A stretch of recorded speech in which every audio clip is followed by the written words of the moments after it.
Hey everyone, it's Laurie from Cook Scrap Craft. Welcome back to the channel. And today I've got a process video for you for Mix It Up Monday, which is a social media hop that is hosted by Kimberly from Rather Be Scrapbooking and Anna from Peacecraft Love.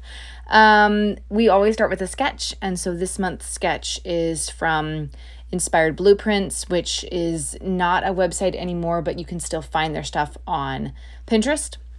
And obviously we're taking that sketch and we're adding some mixed media to it, interpreting it however we want, and also adding mixed media. So for my mixed media, I'm doing some white gesso, and this is also a reminder to me to buy some new gesso because I have had this white gesso for many years and some of it's drying out a little bit. If I get my plastic spatula down at the bottom of the jar, I can still find some usable gesso, but it's definitely kind of on its last leg. So I need to buy more of that. And I guess gesso really is supposed to be to prime a background. I think that's what its intended use was.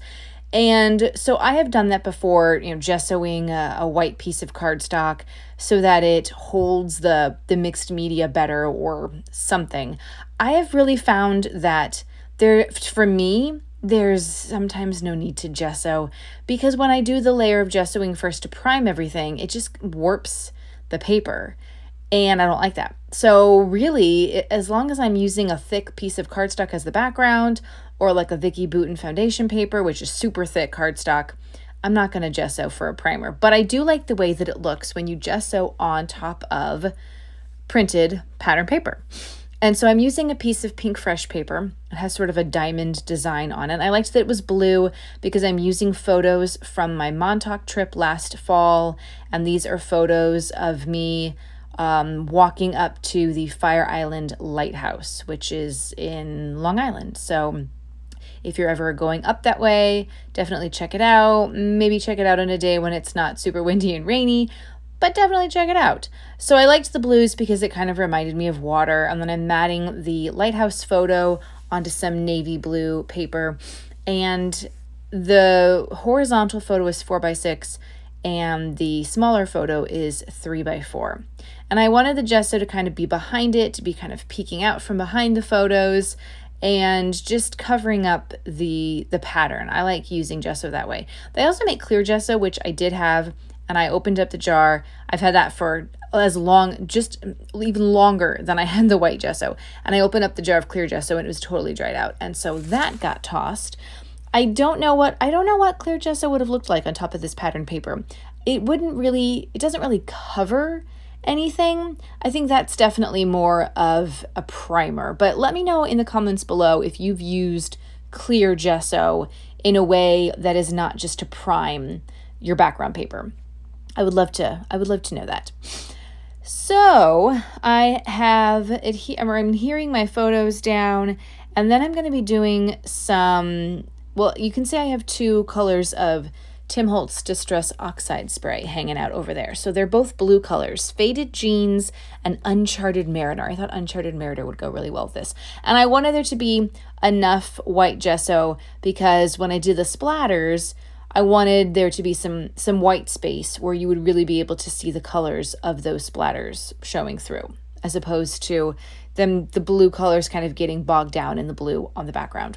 Now, my original goal was to kind of keep things blue, and then as I was starting to go through my embellishments and I'm adding some washi tape and paper sticker strips down there underneath that photo, I kind of got away from the whole blue idea. So this is definitely not a monochromatic layout. I do have that little car there because we were doing a road trip. We drove out here to the lighthouse, and I've added some of the washi and paper strips from underneath the photo up there at the top. So kind of bringing both of those elements together. And I'm also going to be using some Simple Stories on this, doing the title with some Simple Story sticker letters. I've got some Studio Tech Turek that I'm going to be adding to this, probably some Fancy Pants designs, a lot of stuff from my Paper Issues Warehouse box. So you're getting to see me use that this month, as well as doing the December daily stuff, which is happening every Tuesday. So definitely come back tomorrow to see what I do with my December daily in part 2 of my Christmas in July. And if you want to get more inspiration for this awesome hop this month, definitely follow everybody that's down below in the description box. You can either go person by person with the list, and I'm sorry my big head keeps getting in the way, or you can do the playlist. I think everybody has added themselves to the playlist. So, and again, I'm sorry my big head is getting in the way, but I'm trying to make sure my sticker letters are lined up. I also do Challenge Yourself. I'm on the Challenge Yourself design team, and when I was going through the entries from last month, and somebody wrote in her blog post that she apologized that her title letters were not straight.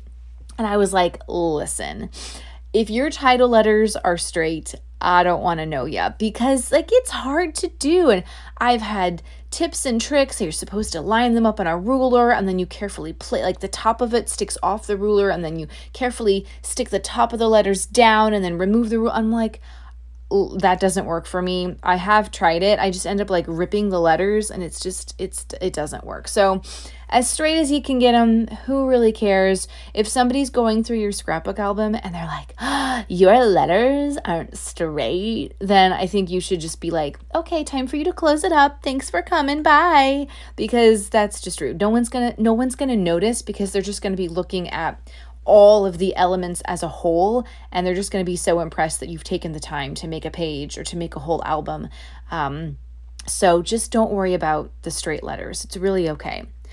So anyway, going along with all of these embellishments, I basically just went through I have all the pieces of my Paper Issues warehouse box kind of lined up in my desk organizer, and I just went through each, little embellishment package piece by piece and said, okay, this could look good here. I can take something from this embellishment pack. So I'm adding some enamel dots. I've got a Vicky Bouton paper clip embellishment, which is really cool. I love that. I've got a chipboard piece. I thought that was Studio Texturic, but I don't think it is. I think it's Fancy Pants or something. I'm not sure, but it doesn't matter. And that car, I think, is from a Chamel vacation collection. Have you guys seen that she's coming out with a new collection with American Crafts? It's called Main Character Energy. So I hope that, I don't think it's specifically Disney themed, but I'm hoping that maybe there are some pieces from that collection that I could use for Disney stuff. But I know it's going to be amazing, and I'm going to want every piece of it, so I can't wait for that to come out. Those little phrase stickers are from Pretty Little Studio. I was going to say Fancy Pants Designs, but they're Pretty Little Studio, and I liked kind of the words there.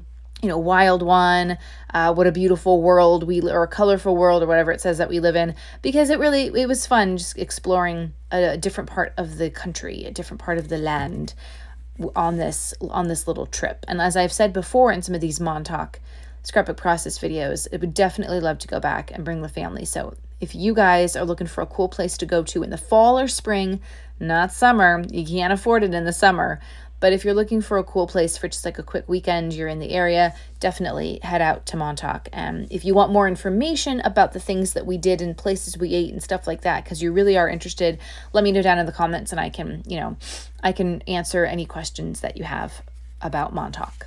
I can also answer any questions that you have about this layout, the products that I've used, any techniques that I've done.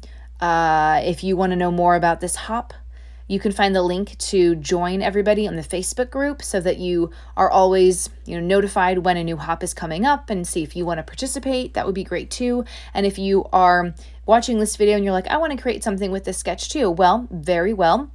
You can post your take on social media using the hashtag MIUM, which stands for Mix It Up Monday. So here are the splatters with my two beautiful colors of Tim Holtz Distress Oxide sprays. I have a lot of blues. I really need to branch out and get some other colors. I know he's got like a bazillion, and I kind of want them all. I don't have space for them all, but I kind of want them all, That's all.